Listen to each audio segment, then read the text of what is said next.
ሰላም ጤና ይስጥልን የተከበራችሁና የተወደዳችሁ በዓለም ዙሪያ የምትገኙ የጣና ቴሌቪዥን ቤተሰቦች እንደምን ዋላችሁ።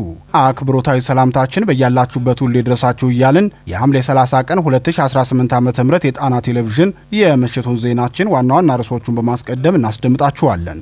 በአማራ ፋኖ ብሔራዊ ንቅናቄ ጎንደር ጠቅላይ ግዛት በላይ ዘለቀ ምክትል ሰብሳቢ ለፖለቲካ ጉዳዮች አርበኛ ኪሩቤል ጎቤ በትግሉ ውስጥ ከመረብ ውጭ የሚደረጉ ግንኙነቶችና አካሄዶች አሉ ያለ ሲሆን በያዝነው አቋም የሚከፋ ካለ ከማዘን ውጭ ምንም አንላቸውም። የአማራ ሕዝብ ጥያቄዎች የጋራ መሆን እንዳለባቸውና ከዚያ ውጭ የሚካሄዱ አካሄዶች በአብሮነትና በአጋርነት ላይ አደጋ ሊፈጥሩ እንደሚችሉ የሰጠውን አስተያየት የሚዳስስ ዝርዝር ዘገባ ይዘናል። የአርበኛው ሙሉ ቃለ ምልልስም እናቀርብላችኋለን። በሸረሪና ግንባር በተካሄደው ውጊያ ህወሓት ከባድ ምት እንደደረሰበትና ከፍተኛ የመሳሪያ ክምችት እንደተገኘ የሚገልጹ መረጃዎች ይፋ ሆነዋል። እንዲሁም 280 ሞርተር ወደ ሁመራ መግባቱን የሚመለከቱ ሪፖርቶችን የያዘ ዝርዝር ዘገባ አዘጋጅተናል። ከኢራን ጦርነት በኋላ የአሜሪካ ዲፕሎማሲያዊ ትኩረት በቀይ ባህርና በአፍሪካ ቀንድ እያተኮረ መሆኑ በተለይም በኢትዮጵያና በኤርትራ ዙሪያ የሚታዩ ዲፕሎማሲያዊ እንቅስቃሴዎችና እነዚህ በቀጠናው ፖለቲካ ላይ ሊኖራቸው ስለሚችላቸው ተጽዕኖ የተዘጋጀ የትንታኔ ዘገባ ይዘናል። እነዚህንና ሌሎች ዜናዎችን አካተናል። እስከ ዜናችን ፍጻሜ ድረስ አብራችሁን እንድትቆዩ እየጋበዝን ወደ ዝርዝር ዜናዎቹ እናልፋለን።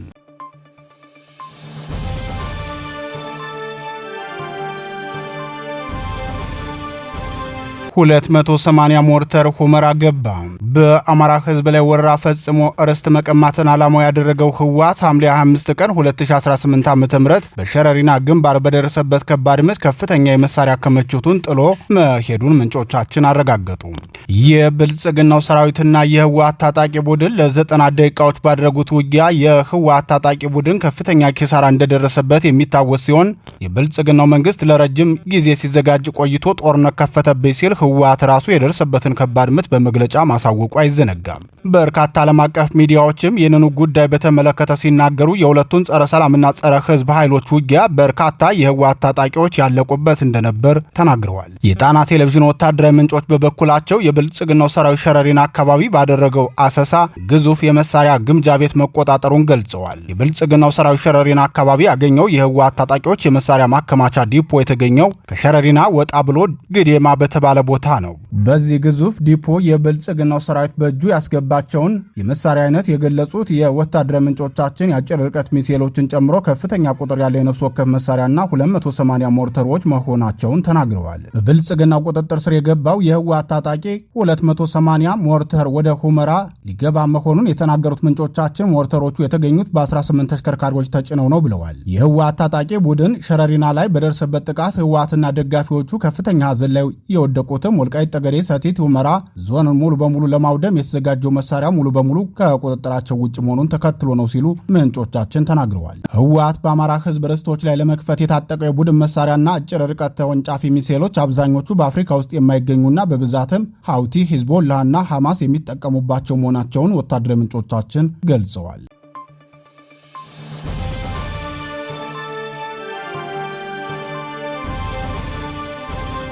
የአሜሪካ ፍላጎት በኤርትራ ላይ የአፍሪካ ቀንድ ቀጣይ የትኩረት ማዕከል ሆኖ እንደሚቀጥል የአሜሪካ ዲፕሎማሲያዊ እንቅስቃሴ ማረጋገጫ ሰጥቷል። ከኢራኑ ጦርነት በኋላ የዋሽንግተን ዲፕሎማቶች ቀይ ባህር ላይ ትኩረታቸውን አሳርፈዋል። በዚህም በተለየ መልኩ በኢትዮጵያና በኤርትራ ጉዳይ ልዩ ትኩረት ያደረጉ ይመስላሉ። ከቀናት በፊት በካይሮ ከግብፅ፣ ኤርትራና ሶማሊያ ውጭ ጉዳይ ሚኒስትሮች ጋር የመከሩት የዶናልድ ትራምፕ የምስራቅ አፍሪካና የአረብ ጉዳዮች ልዩ አማካሪው ማሳድ ቦሎስ በቀይ ባህርና በአባይ ጉዳይ እንደተወያዩ ገልጸዋል። ዛሬ ደግሞ የአሜሪካ ዲፕሎማቶች ወደ አስመራ ሊዞሩ መሆኑ እየተገለጸ ነው። የአሜሪካና አውሮፓ ህብረት የዲፕሎማቲክ ልዑክ በመጪዎቹ ሳምንት ወደ አስመራ እንደሚጓዝ የገለጹት የተለያዩ መገናኛ ብዙሃን የጉዞ ዓላማ ኤርትራ ላይ የተጣሉ ማዕቀቦችን በማንሳት ዙሪያ ለመወያየት እንዲሁም ቀጠናዊ ውጥረቶችን ለማርገብ ያለመ መሆኑን ተናግረዋል። ይህን የአሜሪካ ፍላጎት በቀይ ባህር ዙሪያ ምን ያህል የታሰበበት እንደሆነ አመላካች ነው የሚሉት የዲፕሎማቲክ ተንታኞች በተለይም ጦረኞቹ ህወሓትና ብልጽግና ቀጠናውን ወደ ለየለት ትርምስ ሊያስገቡት እንደሆነ መታየቱን ተከትሎ አስመራ በዚህ ጉዳይ እጇን እንዳታስገባ ዋሽንግተን ተደጋጋሚ ምክረ ሐሳብ ማቅረቧ ይታወሳል። የአስመራው መንግስት በበኩሉ ከብልጽግናው ስርዓት የሚሰነዘርበት ጥቃት አሳሳቢ መሆኑን በመግለጽ ዋስትና እንዲሰጠው ጠይቋል። የብልጽግናው ስርዓት በበኩሉ ጦርነት ከመክፈትም ባለፈ አስመራ ላይ የስርዓት ለውጥ አድርጌ ነው የምመለሰው እስከ ማለት መድረሱን ታዝበናል። የአፍሪካ ቀንድ በዚህ ሁኔታ ላይ በሚገኝበት በዚህ ወቅት የአሜሪካ መንግስት አስመራን በልዩነት መቅረቡን እያሳየ ነው። ይህ የአሜሪካና የኤርትራው መንግስት ግንኙነት መጠናከርን ተከትሎ አሜሪካ ከኤርትራ ጋር በመሆን በአፍሪካ ቀንድ አንዲት ሀገርን የማግለልና የመነጠል ስራ እየሰራች ነው የሚል ቅሬታ በመገናኛ ብዙሃን ቀርቦ ነበር። ሆኖም ከበርቴው ዲፕሎማት ማሳድ ቦሎስ ጉዳዩን አስተባብለዋል። ማሳድ ቦሎስ አሜሪካ ከኤርትራ ጋር በመሆን በየትኛውም የቀጠናው ሀገር ላይ አታሴርም፣ ከአንድ የቀጠናው ሀገር በተቃራኒ ከኤርትራ ጋር ድርድር እያደረገች ነው ወይም ምስጢራዊ ስምምነት ለመድረስ እያሰበች ነው መባሉ ፍጹም ሐሰት ነው። የአሜሪካ ዲፕሎማሲያዊ ግንኙነቶች ዓላማ በአፍሪካ ቀንድ ዘላቂ ሰላም እንዲሰፍን ማድረግ ነው። ስምምነቶችን ወይም ሌሎች ክስተቶችን በተመለከተ የሚቀርቡ ሐሰተኛና አሳሳች መግለጫዎች፣ ስምን የሚያጠፉ ግምቶችና መሰረት የሌላቸው ክሶች በቅን ልቦና የሚደረጉ የዲፕሎማሲ ግንኙነቶችን በማዛባት ዘላቂ ሰላምን የማስፈን ተስፋን አደጋ ላይ ይጥላሉ። አሜሪካ በአፍሪካ ቀንድ ጸረ ኢትዮጵያ ትብብርን ለመደገፍ ሙከራ እንደምታደርግ ተደርጎ መቅረባቸው ትክክል ያልሆነና አላስፈላጊ ማጋጋል ነው በማለት ነበር ያስተባበሉት።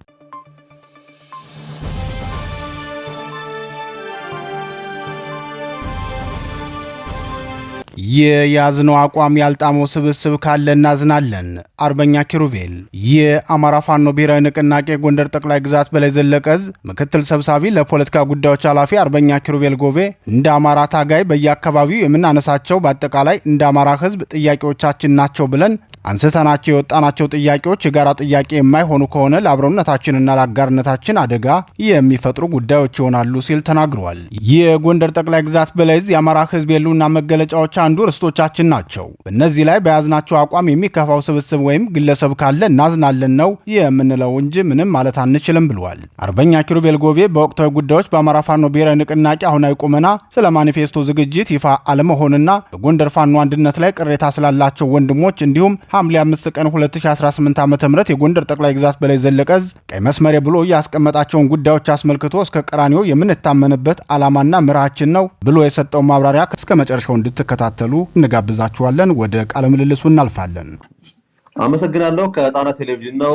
አርበኛ ኪሩቤል ጎቤ የአማራ ፋኖ ብሔራዊ ንቅናቄ ጎንደር ጠቅላይ ግዛት በላይ ዕዝ ምክትል ሰብሳቢ ለፖለቲካ ጉዳዮች እንደምንሰነበት አርበኛ። እግዚአብሔር ይመስገን። እንደምንሰነበት ይርጋ። እኛ ደህና ነን፣ እግዚአብሔር ይመስገን። እንግዲህ አርበኛ ኪሩቤል ሐምሌ 5 ቀን የጎንደር ጠቅላይ ግዛት አጠቃላይ የፋኖ አደረጃጀት ወደ አንድ የመጣበት እንዲሁም ደግሞ ሁሉም የፋኖ የትግል መርህ ምን እንደሆነ የተገለጻችሁበትን ታላቅ አንድነት ከመሰረታችሁ በኋላ አንድ ወር ሊሞላችሁ ጥቂት ጊዜ ይቀራችኋል። በእነዚህ ጊዜያት ያለውን የሰራዊት ሞራል እንዲሁም ደግሞ በተንቀሳቀሱበት አካባቢና በሰባሰባችሁት መረጃ የህዝቡን ስሜት እንታያችሁት? አመሰግናለሁ በድጋሚ ይርጋ። እንግዲህ ቀደም ሲል እንደጠቀስከው ያው አንድነቱን ለመስራት ከጀመርንበት ጊዜ አንስቶ ከወር በላይ ሆኗል። ከሰራን ደግሞ ሳምንታት እያለፉ ነው።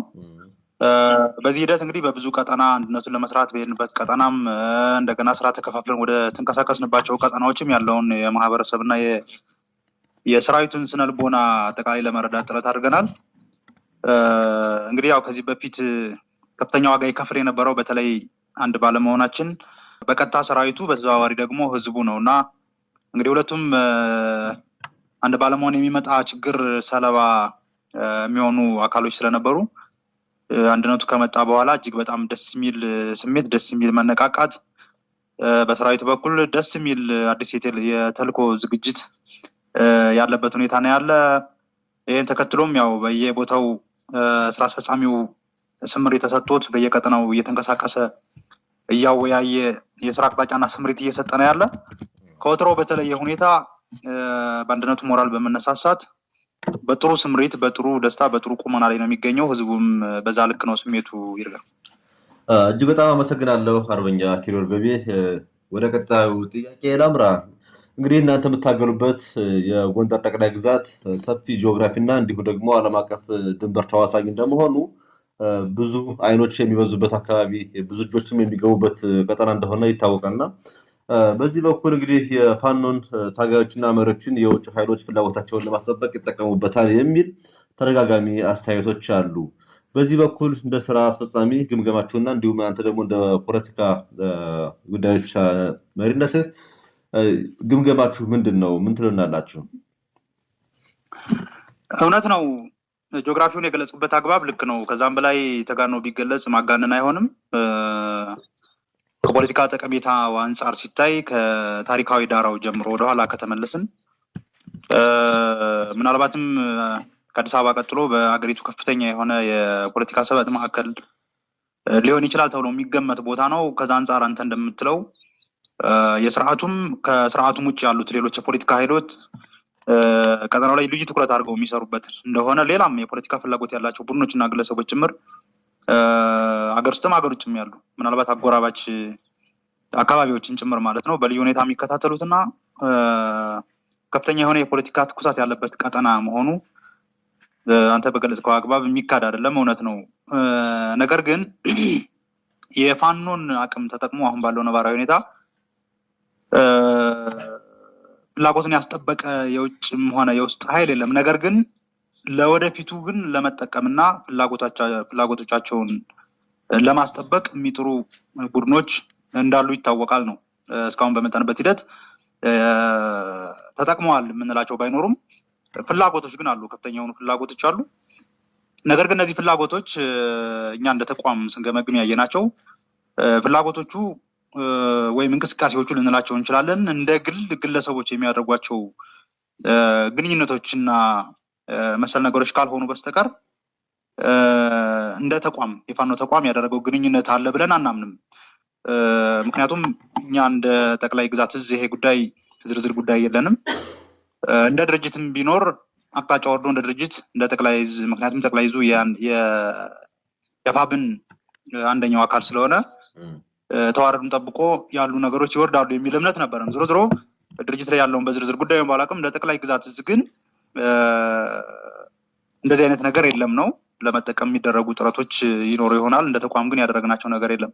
ስንገመግም እንደ ጎንደር ጠቅላይ ግዛት በላይ ስንገመግም እንደነዚህ አይነት መሞዳሞዶች ካሉ በግልጽ የህዝብ ክደት እንደሆነ ነው የገመገምነው። እንደ ስራ አስፈጻሚ የገመገምነው ይሄ አላስፈላጊ የሆነ የቀጠናውን ጂኦግራፊ ተጠቅሞ የግልን ፖለቲካ ለማብሰል የሚሄድ የትኛውም ኃይል ካለ ይሄ የህዝብ ክደት ነው፣ የህዝብን አደራ መሸጥ ነው። ምክንያቱም ምናልባት ይጠቅማል ተብሎ ለህዝብ ይጠቅማል ተብሎ የታሰበበት ጉዳይ ካለ ተነጋግረን በጋራ ከሌሎች አካባቢ ጓዶቻችን ጋር የምንወስነው ነገር ሊኖር ይችላል። ነገር ግን ይህ ባልሆነበት ሁኔታ እንደ ድርጅት አቅጣጫ ባልመጣበት ሁኔታ የሚደረጉ ግላዊ መሞዳሞዶች ካሉ ይሄ የህዝብ ክደት እንደሆነ በግልጽ ገምግመናል ማለት ነው። ይህን ስንገመግም በእርግጥ አጋርነት ከሌሎች ኃይሎች ጋር ያለው አጋርነት ማለት ነው በተለይ ደግሞ ለትጥቅ ትግል ወሳኝነቱ ጠፍቶን አይደለም፣ ወይም ደግሞ ሌሎች እንደሚሉት ቋሚ ጥቅም እንጂ ቋሚ ጠላት የለም የሚለው መርህም ሳይገባን ቀርቶ አይደለም። ነገር ግን አንዳንዴ የምናጫቸው ቡድኖች ለአጋርነት የሚታጩ ቡድኖች ከወጣንለት ዓላማ ጋር ያላቸው የዓላማ ትስስር ተገምግሞ ነው የዓላማ ፍላጎታቸው ምንድን ነው ብሎ ተገምግሞ ነው እንደዚህ አይነት ግንኙነት የሚደረገው። ስለዚህ በተለይ ደግሞ በዚህ አሁን እያወራንበት ባለው አውድ የሚጠራጠሩ ቡድኖች በቀጥታ ፍላጎቶቻቸው ከፍላጎቶቻችን ጋር ከዓላማችን ጋር የሚጋጭ ቡድኖች ከመሆናቸው አንጻር እነዚህን ጉዳዮች ፍጹም በጥንቃቄ መሄድ እንዳለብንና በቀላሉ የአጋርነት ጉዳይ ነው ብቻ ብለን የምናልፈው ጉዳይ እንዳልሆነም በነበረን የአንድነት ጉባኤ በዛውም ተያይዞ አጠቃላይ ስራ አቅጣጫና ስላለው ነባራዊ ሁኔታ ስላስተላለፍን ጭምር ስንገመግም ያነሳነው ነጥብ ነውና አሁን ባለው ነባራዊ ሁኔታ ግን የአካባቢውን የፖለቲካ ትኩሳት ተጠቅሞበታል ወይም የተጠቀመበት ኃይል አለ ብሎ ለመናገር አያስደፍርም። ነገር ግን ያው ፍላጎቶች ቅድም ባልኩ አግባብ ነው እየተስተናገዱ ያሉት። የእኛም አቋም ደግሞ እንደዝም በግሌም ጭምር ድግሪው ከፍ ባለ ሁኔታ የሚስማማበት ሀቅ ነው። አሁን ባልኩ አግባብ ነው የሚሆነው ማለት ነው። አመሰግናለሁ አርበኛ ኪሩቤል ጎቤ ስለ ማብራሪያው። ከዚሁ ጋር ተያያዥ የሆነ ጥያቄ እንዳቀርብ ይፈቀድልኝና እንግዲህ የጎንደር ጠቅላይ ግዛት በላይ ዘለቀ አንድነቱን ይፋ ያደረገበት የሐምሌ 5ቱ ጉባኤ የአፋብንን የመመስረቻ ሰነድ የጥር 9 ሰነድ መሰረት በማድረግ ነው። ነገር ግን እንግዲህ የጠላት ልየታና የአጋርነት ምርጫ እንዲሁም ደግሞ የእናንተን የመታገያ ቀይ መስመራችሁን ይፋ ባደረጋችሁበት ጊዜ የተከፉ ኃይሎችን በግልጽ ታዝበናል። በግልጽም ታይቷል፣ ብዙዎቹም ደግሞ ትዝታቸውን የገለጹበት አጋጣሚ አለና እንግዲህ እዛችሁ ካፋብን እንዳፈነገጠ ጭምር ሁሉ በድፍረት ሲናገሩ የሰማንበትና መረጃ ክስተት አይተናል፣ አጋጣሚ አይተናልና የቁጣቸው ምክንያት ምንድን ነው? እዛችሁ ውስጥ በዚህ አቋሙ ምን ያህል ይጓዛል? በተለይም ደግሞ በአማራ ርዕሶች ላይ አንደራደርም፣ በቀይ መስመራችን ያላችሁበትን አቋማችሁን እስከምን ድረስ ጸንቶ ለመጓዝ ዝግጁ ናችሁ? አይ በመጀመሪያ ደረጃ እዛችን ከድርጅቱ ፍላጎት አንጻር የተጻረረ ስራ ስላልሰራ ሀሜቱ እና ወሬው መሰረተ ቢስ ወሬ ነው ብዬ ነው ማምን። ምክንያቱም በመጀመሪያ ደረጃ ይሄን አንድነት ስንሰራ በድርጅት ደረጃ በተለይ ጎንደርን ወክለው ወደ ድርጅት የሄዱ ጓዶች በድርጅት ደረጃ ተልዕኮ ተቀብለው ይሄን አንድነት እንድንሰራ በከፍተኛ ሁኔታ ሲያስተባብሩ የነበሩ የድርጅት አመራሮች ናቸው። ስለዚህ ከፍተኛውን ሚና ተወጥተው አብረው ጎን ለጎን ስራውን የሰሩ የድርጅት አመራሮች ከፍተኛ የድርጅት አመራሮች ስለሆኑ ድርጅቱ በዚህ ልክ ከድርጅቱ የተጻረረ ስራ ሰርተናል ብለናል አናምንም። ከዛ አንጻር ወሬው መሰረተ ቢስ ነው ብዬ ነው የምገምተው። ነገር ግን አንዳንድ ግለሰቦች በራሳቸው ትርጉም ያው እየተረጎሙ የሚያናፍሱ ሊኖር ይችላል። እንደ ድርጅት ግን ሊሆን አይችልም ነው። ከዛ ውጭ የተቆጡ ሰዎችን ወይም ደግሞ ቡድኖችም ከሆኑ ቡድኖችን በተመለከተ ካሉ ማለት ነው እነዚህ ቡድኖች የግል ፍላጎት ያጠቃቸው ቡድኖች ነው የሚሆኑ ነው። ምንድነው ይሄ ልል የቻልኩት እኛ በመግለጫችን የተናገርነው ምንድነው ከአማራ ህዝብ ህልውነት መገለጫ ውስጥ አንዱ ርስት ነው ያለው። ርስታችን ነው ያለው። ስለዚህ ይሄ የህልውነት መገለጫ ርስታችን በተመለከተ የያዝነው አቋም ያልጣበው ስብስብ ካለ እንግዲህ እናዝናለን። በነገር ላይ እንደ አማራ ታገኝ በየአካባቢው የምናነሳቸው አጠቃላይ እንደ አማራ ህዝብ ጥያቄ ነው ብለን ጥያቄዎቻችን ናቸው ብለን አንስተናቸው የወጣናቸው ጥያቄዎች የጋራ ጥያቄ የማይሆኑ ከሆነ ለአብሮነታችን እና ለአጋርነታችን ጭምር አደጋ የሚፈጥሩ ጉዳዮች ነው የሚሆኑት። ጥያቄዎቻችን ከባቢያዊ የሆኑ ስፔሲፊክ የሆኑ ነው የሚመጡት ማለት ነው። ስለዚህ እነዚህ ጥያቄዎች ትልቅ የአማራ ህዝብ ጥያቄ፣ አንዳንዶቹ የስርዓት ለውጥ ጭምር ያደረጉ ጥያቄዎች ናቸው። እነዚህን ጥያቄዎች አምኖ ተቀብሎ በጋራ በመርህ እየተመካከሩ መሄድ ያስፈልጋል ነው ለአብሮነት ሲባል። ከዚህ በዘለለ ግን እንደነዚህ አይነት ወሳኝ የሆኑ ጥያቄዎች ሲነሱ የሚያነሱ ግለሰቦችና ቡድኖችን ከተለያየ ወገን እየፈረጁ ማደናገር ግን ተገቢ አይደለም። ለዚህ ጉዳይ መደማመጥ ነው የሚያስፈልገው። ምናልባት እኛ ያልገባን ሌሎቹ የገባቸው በተለይ በግለሰብ ደረጃም ቢሆን ከተለያየ አካል ጋር አሁን እያወራንበት ካለው ጉዳይ ተጻራሪ በሆነ መልኩ ከተለያየ አካል ጋር የሚገናኙ ቡድኖችና ግለሰቦች ካሉ እኛ ያልገባን ነገር ካለ ቁጭ ብሎ መነጋገርና መደማመጥ መግባባት ያስፈልጋል። ከዛ ውጭ ግን በማደናገርና በማጣፋት የአማራን ህዝብ መሰረታዊ ጥያቄዎች አጣፍቼ እሄዳለሁ የሚል አካል ካለ ይሄ አደጋው ለጋራ ነው የሚሆነው ነው። ምክንያቱም ርስትና ማንነት እንደሚታወቀው አንዱ የመታገያ ጥያቄያችን ስለሆነ ነው። ይሄ መሰመር ያለበት ጉዳይ ነው። በዚህ ትግል ውስጥ ብዙ አይነት ፍላጎቶች አሉ። ለህልውና፣ ለስርዓት ለውጥ፣ ለአማራ ህዝብ ህልውና ማለት ነው። አጠቃላይ የአማራ ህዝብ ለሚያነሳቸው ጥያቄዎች የሚታገል ኃይል አለ። እንደገና በአንድም በሌላም ለግል ስልጣን፣ ለግል ፍላጎት የሚታገል ሱፍ ለብሶ የሚጠብቅ ኃይል አለ። ምናልባት በሁለተኛ ደረጃ የጠቀስኩት መሰረታዊ የሚባሉ የአማራ ህዝብ ጥያቄዎችን አስይዞ ሊቆምር ይችላል። ምክንያቱም ፍላጎቱ ስልጣን ከሆነ እነዚህ ጥያቄዎች ጉዳይ ብዙም ትርጉም የማይሰጡት ቡድን ወይም ግለሰብ ሊኖር ይችላል። የህዝብን ጥያቄ አጀንዳ ያደረገ ግለሰብም ሆነ ቡድን ግን እኔ በእርግጠኝነት የምናገረው ከብልጽግናና ከህወሓት ጋር ሆኖ ወይም ደግሞ በጋራ ሰርቶ የአማራን ህዝብ ጥያቄ አስመልሳለሁ ብሎ አያምንም ነው አይልም እንደዛ። ስለዚህ እኔ የቁጣቸው ምክንያት ነው ብዬ የማስበው ምናልባት ግላዊ ፍላጎቶቻቸው ስላልተሳካላቸው ሊሆን የሚችለው ነው። እኔ በዚህ ሁኔታ በድፍረት የምናገረው ምንድነው እንደ አፋብን ጎንደር ጠቅላይ ግዛት በላይ ግን ይህ አቋማችን መሆኑን ነው ማረጋገጥ የምፈልገው። ይርጋ እጅግ አድርጌ አመሰግናለሁ አርበኛ ኪሩቤል እርጎቤ። እዚህ ላይ አንድ ጥያቄ ልጨምር ይፈቀድልኝ። እንግዲህ የጠላት ልየታን በተመለከተም ሆነ ርስትና ማንነትን አስጠብቆ በመጓዝ ላይ እንዲሁም ደግሞ የተነጠቁ ቅርሶችን በማስመለስ ጉዳይም ጭምር የአማራ ፋኖ ትግል የተነሳበት መርህ እንደሆነ እናስታውሳለን። ነገር ግን የትግሉ ባለቤት የሆነው የአማራ ህዝብ እናንተ የትግሉ ባላደራ ተቀባዮች ናችሁ እንጂ የትግሉ ባለቤቱ እንዳጠቃላይ ህዝቡ ኢንታየር ህዝቡ ነው። ስለዚህ እናንተ የትግሉ አደራ ተቀባይ ፋኖ መሪዎች የትግል መርሃችሁን በተመለከተ እንደ ድርጅት እንደ አፋብን ምንድነው ሲባል እጃችን ላይ ምን ማስረጃ የለም አሁን በቃል የምንግባባበት እንጂ በሰነድ ተዘጋጅቶ የተቀመጠ ማንፌስቶ የማታገያ ፕሮግራም የላችሁና ይህ በሌለበት ሁኔታ እንዴት ተግባብቶ መቀጠል ይቻላል? ይሄ እንግዲህ በእርግጥ በዋናነት ድርጅታዊ ጥያቄ ነው። ነገር ግን ያው እንደምታውቀው ድርጅቱ የተመሰረተው በቅርቡ ነው። ምናልባት በአንድም በሌላም ብዙ ደራሽ ስራዎች አሉ። አሁን ያሉ ቀጠናዊ ማዋሃዶችን ጭምር ከፍተኛ የሆነ ስራ ድርጅቱም እንደ ድርጅት ተቀብሎ በኃላፊነት ሲሰራ ነው የከረመ። እንደምታውቀው ከዛ አንጻርና ምናልባትም አንዳንድ ያልተጣጣሙ ፍላጎት ቅድም እንደምልህ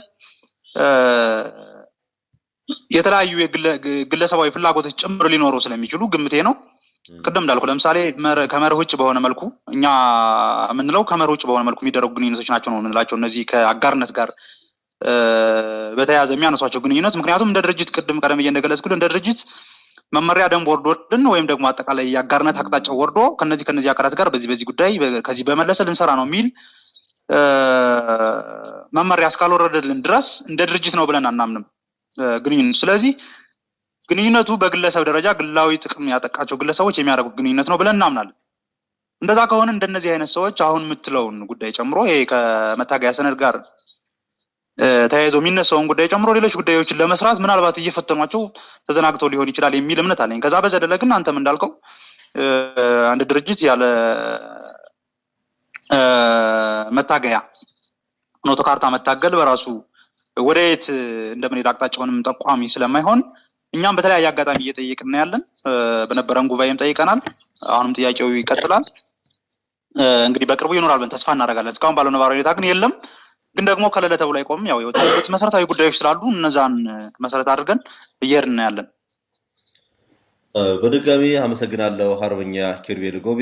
የአማራ ፋኖ ብሔራዊ ንቅናቄ ጎንደር ጠቅላይ ግዛት በላይ ዕዝ የአንድነት ምስረታን አስመልክቶ እንግዲህ በተቋም ነው የቆሙ ጥቂት ግለሰቦች እንዳሉ እያየን እንገኛለን።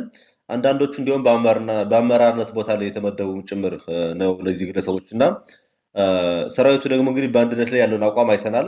ከነዛ ግለሰቦች ጋር ሆኖ በየቁርቋጦ መግለጫ ሲሰጥ የነበረው ሰራዊትም ብዙ እንደተመለሰ ትናንትና በዜናችን ዘግበናል። እዙም እንግዲህ ከ7 ቀን በፊት በሰጠው መግለጫ የ3 ቀን ጊዜ ገደብ ሰጥቶ ነበረ። ከዛ በኋላ ተገቢ ያልሆነ እንቅስቃሴ የሚያደርጉት ላይ የራሱን መንገድ እንደሚከተል ተናግሮ ነበርና እነዚህ ግለሰቦች በዚህ ደረጃ የተማመኑበት እና በዋልታ ረገጡ ነው የሄዱበት ምክንያት ምንድን ነው? መተማመኛቸው ምንድን ነው ብላችሁ ታስባላችሁ? እንዴት ግምገማችሁ ምንድን ነው? በጣም ጥሩ። እንግዲህ በነበረን የአንድነት ሂደት ውስጥ በከፍተኛ ሁኔታ አንድነት ለማምጣት ከነበረን ጉጉት የተነሳ አንደኛ የፈጀብን ጊዜ ሁሉም ይታወቃል። የመጣንበት የቀየርነው ከተማ የተንገላታ ነው፣ የሞት ነው፣ የቆሰል ነው እጅግ በጣም ብዙ እንደሆነ ያው ከማንም የተደበቀ አይደለም። ስንሰራም አንዳንድ መርህ የሆኑ ጉዳዮችን ጭምር ጥሰና የሰራን ነው ለመናገር አንድነቱን ስንሰራ። ለምሳሌ አንዱን ባነሳለህ ከዚህ በፊት እንደ አፋብን ጎንደር ጠቅላይ ግዛት በላይ ዘለቀ ዕዝ በድርጅት የጸደቀ የሰብሳቢነት ቦታ ነበረ።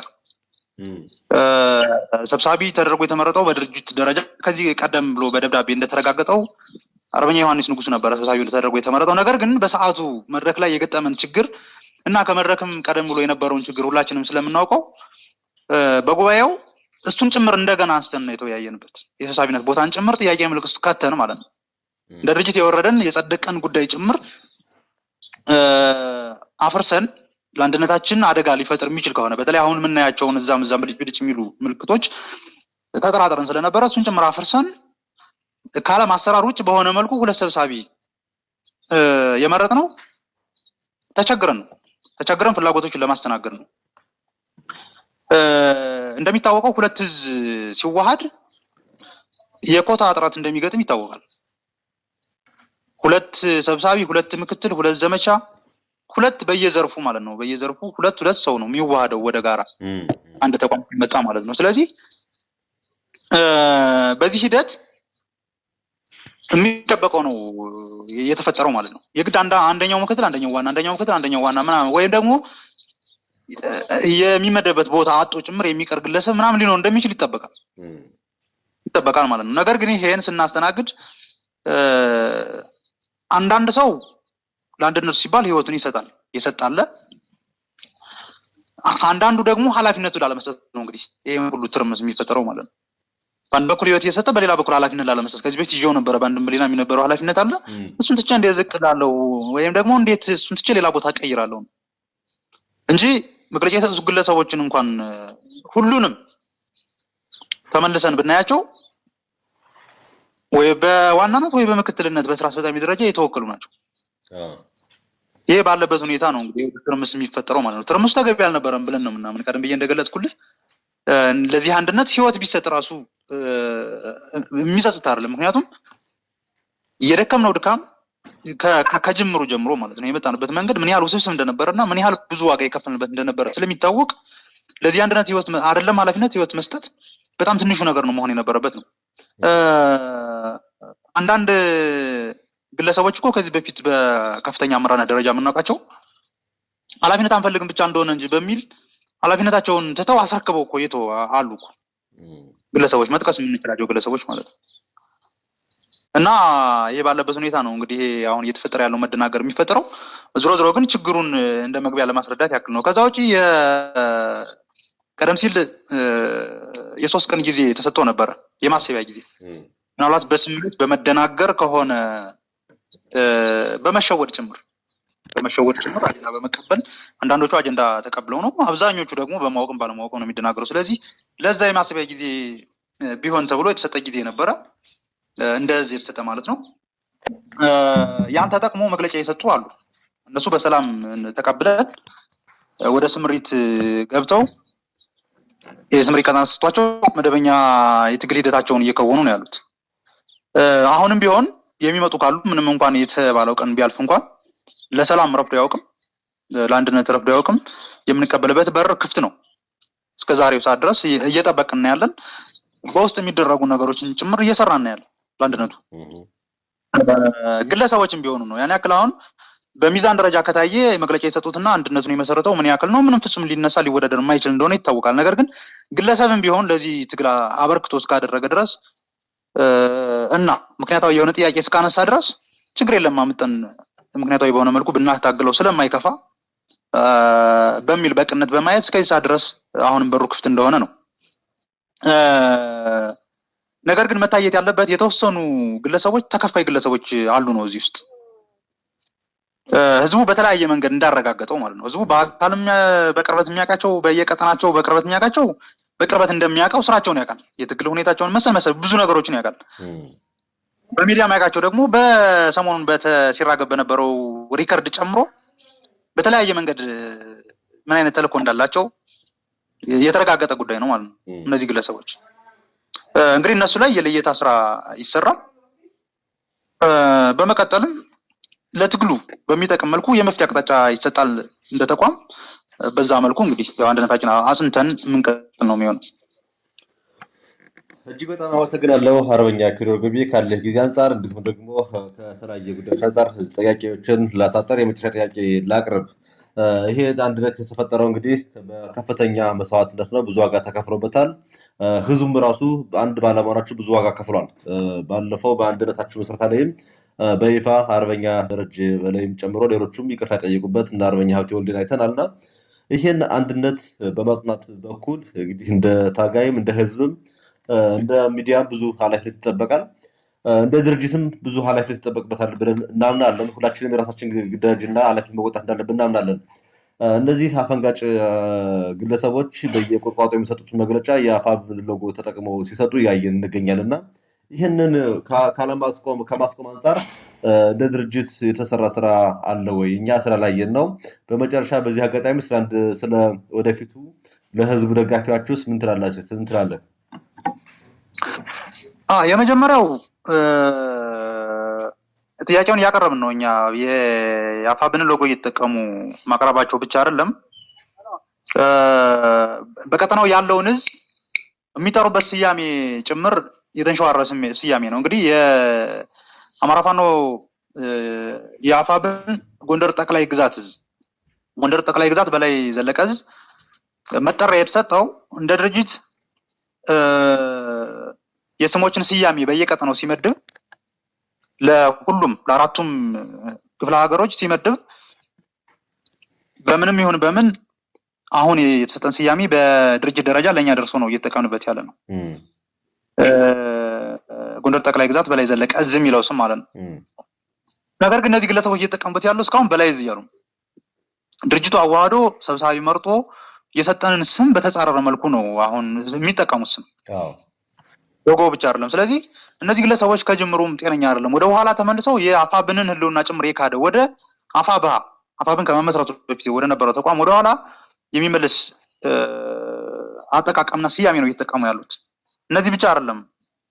የድርጅት ተሳትፎ ከፍተኛ የድርጅት አመራሮች ተሳትፎበት የተሰራን አንድነት በጣሰ መልኩ የኮማንድ ፖስት ነው ምናምን የሚባል አሁን ሰሞኑን ያወጁትን ጨምሮ ብዙ የተለያዩ አፍራሽ የሆኑ እንቅስቃሴዎችን እያደረጉ ነው ያሉ። ስለዚህ ይህም በተመለከተ ድርጅቱ አቋም እንዲይዝ በተደጋጋሚ ቅሬታችን አቅርበናል። በእርግጥ ድርጅቱ ከዚህ በፊት በነበሩ ሂደቶች በመጣንባቸው መንገዶች የተመሰረተውን ድርጅት እንዲጸና በማድረግ በኩል አስፈላጊውን ድጋፍ በማድረግ መግለጫዎችን ጭምር በመስጠትና በመከላከል በኩል ብዙ ስራዎችን ሲሰራ ነው የቆየው። በዚህ ሊመሰገን ይገባል። የአሁኑ ጥያቄ የራሱን የድርጅት ህልውና ጭምር የካደ ከመሆኑ አንጻርና ከመርህ አንጻር ተገቢ ስላልሆነ እሱን ማረም መቻል አለበት የሚል ጥያቄ ነው የተነሳ እንጂ እንደ ተቋም የመሰረትነውን ተቋም እውቅና በመስጠትና በማጠናከር በኩል የሰራው ስራ የሚካድ አይደለም እና እሱን እናደንቃለን። ነገር ግን ይሄኛውን ጉዳይ ደግሞ እንዲያስተካክል ጥያቄ እያቀረብን ያለን እስካሁን የተወሰደ እርምጃ ላይ ይሁን በዚህኛው መጨረሻ ባነሳነው ጉዳይ እንግዲህ በቅርቡ ይወሰዳል ብዬ ተስፋ አድርጋለሁ። ከዛ ውጪ አንድነታችንን ተከፍለን በመቆየታችን ያስቀየምነው ህዝብ አለ። እሱን በተመለከተ ማስተላለፍ የምፈልገው አጭር መልእክት ምንድን ነው? አንዱ ናችሁ አሳዩን ብሎናል ህዝባችንም ሰራዊታችን። ያን ሰምተን አክብረን በሳት ሁሉ ተረማምደን ነው እንግዲህ ቀደም ሲል እንደገለጽኩልህ 1 ወር ነው የተንከራተት ነው። የቀየርናቸው የከተማ ብዛቶች እዚህ ላይ ቢዘረዘሩ የሚያልቁ አይደሉም። በአንድ ቀን አንድ ከተማ እንቀየራለን። 1 ወር እንትን ስንል ከቦታ ቦታ የተንቀሳቀስንበት አንድን ከተማ 3-4 ጊዜ ደግመን የገባንበት በጣም ብዙ ቀጠናዎችን አካለን ነው ብዙ ተንከራተን የሰራ ነው። በዚህ ሂደት ውስጥ ተረበናል፣ ተጠምተናል፣ ሞተናል። እንደሚታወቀው ከፍተኛ አመራሮች ጭምር ሞተዋል በዚህ ሂደት ማለት ነው፣ አንድነቱን ለመስራት ማለት ነው። ስለዚህ እንደዚህ አድርገን አንድነቱን ሰራን። ስንሰራ የሰራነው መዋቅር ወደ 80 ገደማ አመራር አለው። ምናልባት መግለጫው ላይ እንዳረጋገጣችሁት ማለት ነው ወደ 80 ገደማ አመራር አለው። የዚህን ሁሉ አመራር ፍላጎት 100% ማርካት አይቻልም። ይሄን እንግዲህ ምናልባት ከፈጣሪ በቀር ፍጡር ሊያሳካው የማይችል ፍላጎት ነው ለመናገር። የ80 ሰው ፍላጎት 100% ማርካት ፈጣሪ ካልሆነ በስተቀር ፍጡር ሊያሳካው የሚችል ጉዳይ አይደለም። እኛንም የገጠመን ይሄ ችግር ነው። ሁሉንም 100% ማርካት አልችልም ነው አይቻልም፣ ስለማይቻል ማለት ነው። ስለዚህ በመጀመሪያ በመዋቅሩ አልተደሰትንም የሚሉ ግለሰቦች አሁንም በድጋሚ የሚለው እባካችሁኑና ተነጋግረን እናስተካክለው ነው። ቀደም ብዬ እንደገለጽኩት ለዚህ አንድነት አይደለም ኃላፊነት ህይወት ብንሰጥ የሚያስቆጭ አይደለምና እባካችሁኑ ተነጋግረን እናስተካክለው። ጥያቄ ካላቸው ማይፈታ ጥያቄ የለም የሚል አሁንም ተከፍለው ለሚወጡ ለሚረብሹን ግለሰቦች ማስተላለፍ ፈልጋለሁ። በየቦታው መግለጫ ለሚሰጡ ግለሰቦች ማለት ነው። ከዛ ውጭ በየደረጃው ላለ ህዝብ ማለት ነው ለሁሉም ህዝብ የተደናገረ ስለሚኖር ማለት የምፈልገው ምንድነው ከላይ በገለጽኩት አግባብ የመጣንበት ውስብስብ መንገድ ምን ያክል እንደሆነ የከፈልነው መስዋዕትነት ምን ያክል እንደሆነና መጨረሻ ላይ ደግሞ ምን ያክል የሁሉን ሰው ፍላጎት ማርካት እንደተቸገርን የገለጽኩበትን ሁኔታ ግምት ውስጥ ባስገባ መልኩ በእኛ ጫማ ቁማችሁ በመመዘን ከእውነተኛውና ከትክክለኛው መስመር ጎን እንድትሆኑ ማለት ፈልጋለሁ። ስለዚህ ፍርዱን ለራስ ፈርዶ ቅድም በገለጽኩት አግባብና ሌሎች መረጃዎችም ከህዝብ የተደበቁ ስላልሆኑ ባለው ነባራዊ ሁኔታ መሬት ላይ ባለው ነባራዊ ሁኔታ በተወሰኑት የግለሰብ ጩኸትና ጫጫታ ሳይሆን መሬት ላይ ባለው ሀቅ ተንተርሰው ፍርድና ሁለንተናዊ ድጋፍ እንዲሰጡን ጭምር ለህዝቡ መልእክት ማስተላለፍ ፈልጋለሁ። በመጨረሻም ለዚህ አንድነት ሲባል ቀደም ብዬ እንደገለጽኩልህ ብዙ ጓዶች ከፍተኛ አመራሮችን ጭምር እስከ ከትናንት በፊት እስከ 26 እስከ ሐምሌ 26 ቀን ድረስ ከፍተኛ አመራሮች በየመንገዱ ብዙ ዋጋ ከፍለዋል። እነዚህ ዋጋ የከፈሉ አመራሮች በእርግጥ እያወቁት ነው። አንዳንዶቹ ቀደም ሲል ራሳቸው በቃላቸው ከመሞታቸው በፊት እንደተናገሩት አመራሩ ይለፍና አንድነቱን ይስራ፣ እኛ እንሰዋ የሚል እናንተ ሄዱ አንድነቱን ጨርሱ፣ እኛ ተሰውተን አንድነቱን መስራት አለብን በሚል ቃል በመግባት ጭምር ነው የተሰዉትና ለነዚህ ጓዶች እጅግ በጣም ከፍ ያለ ክብር አለኝ። ነፍሳቸውንም በአጸደ ገነት ያኑርልን። በዚሁ አጋጣሚ የተሰውለትን ዓላማ ጭምር የነሱን እጣ ፈንታ እስክንጋራ ድረስ የተሰውለትን ዓላማ ዳር ለማድረስ ወደ ኋላ የማንል መሆኑን ማረጋገጥ ፈልጋለሁ። አመሰግናለሁ። አርበኛ ኪሩቤል በርገቤ እኛም እጅግ አድርገን እናመሰግናለን። እንግዲህ በሰማዕታት አስከሬን ላይ ቆማችሁ ነው አንድነት የመሰረታችሁት። እንግዲህ ዛሬም የተነጋገርን ያለ ነው የወንድሞቻችን አጽም ሳይፈርስ ነውና ስጋችን ሳይፈርስ ነው። እንግዲህ ይህን አንድነታችሁን ደግሞ አጽንታችሁ ለወንድሞቻችሁ ቃል ገባችሁትን ነገር በተግባር እንታሳዩ። እግዚአብሔር ከእናንተ ጋር ይሁን። በድል እንገናኝ ወንድም አለም። አመሰግናለሁ። አመሰግናለሁ።